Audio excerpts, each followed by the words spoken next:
ఈరోజు ఒక ముఖ్యమైన టాపిక్ గురించి మాట్లాడదామని ఒక వీడియో చేద్దామని అనుకున్నా. ఈ వీడియో మీ అందరి కోసమే.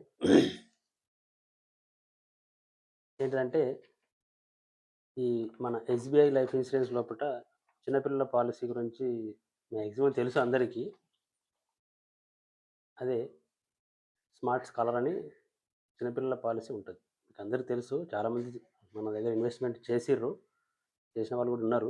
అయినా తెలియని వాళ్ళ గురించి సరే ఈ వీడియోలో చెప్దామని చిన్న ప్రయత్నం. చూస్తున్నారా, SBI life insurance smart scholar అనే పాలసీ. దానికి సంబంధించిన పాంప్లెంట్ ఇది. ఇవి చాలామంది దగ్గర ఉన్నాయి, ఇంకా ఉన్నాయి మన దగ్గర, అందరికీ వస్తాయి. అయితే స్మార్ట్ స్కాలర్ అనేది చిన్నపిల్లలకు మాత్రమే ఇవ్వడం జరుగుతుంది.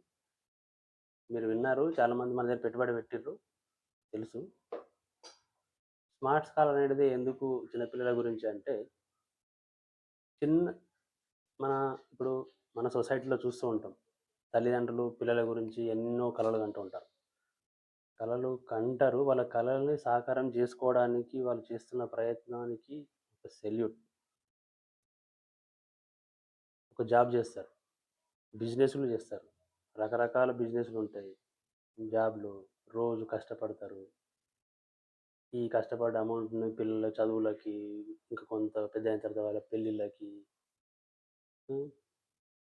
ఇంకా పెద్ద చదువులకు విదేశాలకు పంపడానికి ఎన్నో ఉంటాయి. డబ్బు అనేది ప్రతిదానికి అవసరం ఉంటుంది. ఒక ఫ్యామిలీ లోపల తండ్రి సంపాదించిన సంపాదనతోటి ఫ్యామిలీ మొత్తం నడుస్తుంది. అదే ఇప్పుడు ఈ ఎందుకు చెప్తున్నా అంటే, మనము మన పిల్లల కోసం సంపాదించే ఈ డబ్బుని పెట్టుబడి రూపంలో సరైన విధానంలో పెట్టుకుంటే పిల్లల భవిష్యత్తుకి చాలా ఉపయోగపడుతుంది అన్నమాట. అది చిన్నపిల్లలకు ఈ స్మార్ట్ స్కాలర్ అనేది చాలా ఉపయోగపడుతుంది. మెయిన్ టాపిక్లోకి వెళ్దాం. అంటే స్మార్ట్ స్కాలర్ అనేది ఎట్లా ఇన్వెస్ట్మెంట్ చేయాలి, ఎన్ని సంవత్సరాలు చేయాలి, ఎంత వస్తుంది అనేది డౌట్ ఉంటుంది. చిన్నపిల్లలు అనేది వాళ్ళ ఏజ్ 5 సంవత్సరాల లోపు ఉన్నోళ్ళకైతే మంచి బెనిఫిట్స్ ఉంటాయి, మంచి లాభాలు ఉంటాయి. చేసుకోవచ్చు, 18 సంవత్సరాల వరకు కూడా చేసుకోవచ్చు, కానీ అంత లాభాలు రావు. ఈ పాలసీ యొక్క మెచ్యూరిటీ పీరియడ్ అనేది 25 సంవత్సరాలు ఉంటుంది. 25 సంవత్సరాల లోపల పాలసీ అనేది క్లోజ్ అయిపోతుంది. అంటే మినిమం 5 సంవత్సరాల లోపల పిల్లలకి 5 సంవత్సరాలు పెట్టుబడి పెడితే, మంచిగా ఉండండి, క్లియర్గా చెప్పేస్తా, షార్ట్లో చెప్పేస్తా. ఎంత కట్టాలి అనేది కూడా ఒక డౌట్. మినిమం 50,000, మ్యాక్సిమం ఎంతైనా కట్టచ్చు. 50,000తో స్టార్ట్ చేసుకుంటే మీరు ప్రతి సంవత్సరం 50 ఒక 5 సంవత్సరాలు పేమెంట్ ఉంటుంది. ₹1,00,000తో స్టార్ట్ చేస్తామంటే లక్ష 5 సంవత్సరాలు 5 లక్షలు కట్టేస్తాం. కట్టడం మాత్రం 5 సంవత్సరాలే. 5 సంవత్సరాలు కట్టి ఆపేస్తాం. మెచ్యూరిటీ పీరియడ్ 25 సంవత్సరాలు. 25 సంవత్సరాల వరకు మనం తీసుకోవచ్చు ఎప్పుడైనా. అయితే ఎంత వస్తుంది, ఇంకొక డౌట్ ఉంటుంది. 5 సంవత్సరాలు కట్టినాం, లక్ష కట్టినాం, 5 సంవత్సరాలు కట్టినాం, మాకు మెచ్యూరిటీ ఎంత వస్తుంది అని అంటారు. ప్రజెంట్ సిచ్యువేషన్లో మనకి ఇప్పుడు ఎస్బీఐ లైఫ్ ఇన్సూరెన్స్ బ్యాంక్ నుంచి వచ్చేది 16% వస్తుంది. 16% ఎందుకు అంటున్నాం అని అంటారు. ఈ చిన్నపిల్లల పాలసీ స్మార్ట్ స్కాలర్ అనేది unit linked policy. Unit linked policy అంటే ఈ మార్కెట్ ఒడిదుడుకులకు లోబడి ఉంటుందని అంటారు. వినే ఉంటారు మీరు. అలాంటిది అనుకోండి. ఇప్పుడు ఫర్ సపోజ్, ఇప్పుడు ఒక ఉదాహరణకి మొన్నటి వరకు బంగారం ధర ఎట్లా పెరిగింది, 1,80,000 దాకా వెళ్ళింది. మళ్ళీ మధ్యలో ఏమైంది, 1,50,000, 1,60,000కి వచ్చింది. అట్లనే ఇది కూడా ఎంత తగ్గినా 16% కంటే తక్కువ రాదు. 16% అంటే మినిమం ఇప్పుడు ₹1,00,000 పెట్టుబడి పెట్టిన వాళ్ళు మన దాంట్లో స్మార్ట్ స్కాలర్లో తక్కువ అన్న కూడా 35-40 లక్షలు వస్తాయి. అదే పర్సెంటేజ్ 16% కనుక 20, 25, 30 అయింది అనుకోండి, 60 లక్షలు రావచ్చు, 80 లక్షలు రావచ్చు, కోటి కూడా రావచ్చు. అది ఓకే, యూనిట్ లింక్డ్ పాలసీ. ఇంకా ఇన్ డీటెయిల్స్గా పాలసీ లోపలికి వెళితే, ₹1,00,000 5 సంవత్సరాలు 5 లక్షలు కట్టినాము, అయిపోయింది. మెచ్యూరిటీ టైం 25 సంవత్సరాల వరకు పెట్టుకుంటే ఈ పాపకి కానీ బాబుకి కానీ 40 లక్షలు వస్తాయి. అప్రాక్సిమేట్గా 35 నుంచి 40 లక్షలు వస్తుంది. ఇది ఒకటి. ఇంకా ముఖ్యమైన విషయం ఏమిటంటే ఇన్సూరెన్స్ కవరేజ్ ఉంటుంది. ఇన్సూరెన్స్ అనగానే మనకు వింటూ ఉంటాం బయట. పోతే వచ్చేటి మాకేంటి, పోతే వచ్చేటి మాకేంటి అని అనుకుంటారు. నేను ఇప్పటివరకు చెప్పింది ఉన్నప్పుడు మనకు వచ్చేది. ఇప్పుడు ఏమైనా రిస్క్ జరిగితే వచ్చేది చెప్తా.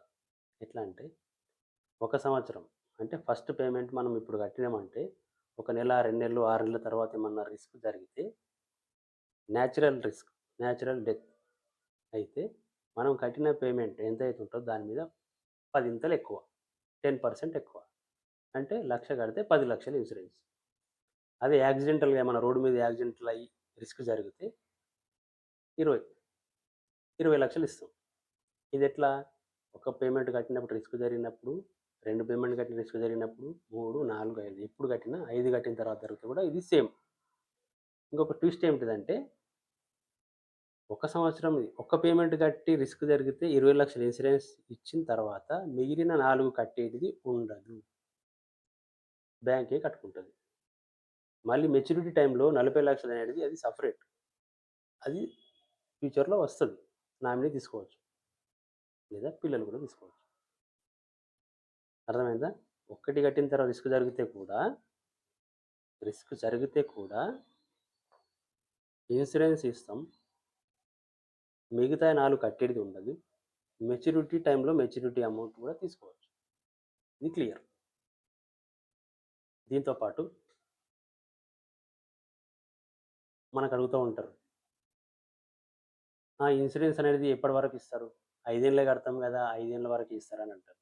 ఇన్సూరెన్స్ అనేది మనం కట్టినప్పటి నుండి, ఎప్పుడైతే ఎంట్రీ తీసుకుంటామో అప్పటి నుండి మనం ఎప్పటి వరకు అయితే ఎస్బీఐ లైఫ్ ఇన్సూరెన్స్లో మనం ఉంటామో, అంటే అమౌంట్ అట్లనే పెట్టుకొని ఉంటామో, అప్పటి వరకు మనకి ఇన్సూరెన్స్ అనేది ఉంటుంది. ఓకే, చూడండి, ఇదంతా నేను ఎందుకు చెప్తున్నా అంటే, మన పిల్లలకు మనం ఉన్నప్పుడు మనం ఏ విధంగా అయితే ప్రేమతోటి చూసుకుంటామో, మన పిల్లలకి మనం చూసుకున్నంత మంచిగా వేరే ఎవరు చూసుకోరు. మన పిల్లల పైన మనం కలలు కంటాం, ఈ చదువు చదవాలి, ఆ చదువు చదవాలి, మా పిల్లలు అట్లా కావాలి, ఇట్లా కావాలి అని అనుకుంటాం. మనం ఈరోజు సంపాదిస్తున్నాం, బాగానే ఉంది. మన సంపాదనతోటి పిల్లలు బాగానే చదువుతున్నారు, బాగానే అవుతుంది. మనమే కనుక లేకపోతే ఎలా? అది ఆ పాయింట్ని దృష్టిలో పెట్టుకొని పెట్టుబడి పెట్టడం స్టార్ట్ చేయండి. ప్రతి ఒక్కరికి ఇన్సూరెన్స్ అనేది ఉండాలి. మనతో నైనంత మట్టుకు 50 అయితే 50, 60, 70, 80, 1,00,000, 2 లక్షలు ఎంతైనా పెట్టుకోవచ్చు. మన పిల్లలకి పెళ్ళి ఇలా చేయాలి అని మనం అనుకుంటాం. మనం ఉన్నప్పుడు ఓకే చేస్తాం. మనం లేనప్పుడు కూడా మన కళ మనతోటే అది సాకారం అవ్వాలి. నా పిల్లల పెళ్ళి ఇట్లా కావాలి, నా కొడుకు ఆ చదువు చదవాలి, నేను లేకున్నా కూడా, నేను ఉంటే చేస్తాను, నేను లేకపోతే కూడా కావాలి, ఆ పని ఆగొద్దు. ఆ దృష్టితోనే ఈ పెట్టుబడి పెట్టడం స్టార్ట్ చేసుకోండి. నేను చెప్పింది మీకు బాగా అర్థమైంది అనుకుంటా. ఇంకొకటి, మీతో పాటే మీరు ఇంకా అర్థం కాకపోతే ఇంకొకసారి వినండి. మీ ఫ్రెండ్స్కి, మీ చుట్టాలకి, ఇంకెవరైనా చిన్నపిల్లలు ఉన్న వాళ్ళకి ఈ పాలసీ గురించి తెలవాలంటే ఈ వీడియోని వాళ్ళకి షేర్ చేయండి. ఏమైనా డౌట్స్ ఉంటే నన్ను అడగండి, కామెంట్ చేయండి. నేను మళ్ళీ ఇంకొక వీడియో ఇన్ డీటెయిల్స్గా చేయడానికి ప్రయత్నిస్తాను. ఇది మీరు కూడా మిగతా వాళ్ళకి హెల్ప్ చేసిన వాళ్ళు అవుతారు. ఏమో, మీరు ఈ వీడియోని వేరే వాళ్ళకి చూపెట్టడం వల్ల, పలాని వాళ్ళు ఈ వీడియో చూసిన, నేను ఏదో చెప్పారు, నాకు ఇన్ఫర్మేషన్ నాకు కొంచెం అర్థమైంది అని చెప్పేసి వాళ్ళు చేసుకుంటే వాళ్ళకేమన్నా ఏదైనా ఉపయోగపడవచ్చు మీ వల్ల. అందుకే మీరు మీతో పాటు ఇంకా వేరే వాళ్ళకి కూడా ఈ వీడియోని షేర్ చేయండి, వాళ్ళు కూడా చేసుకుంటారు. నెక్స్ట్ వీడియోలో మళ్ళీ కలుద్దాం.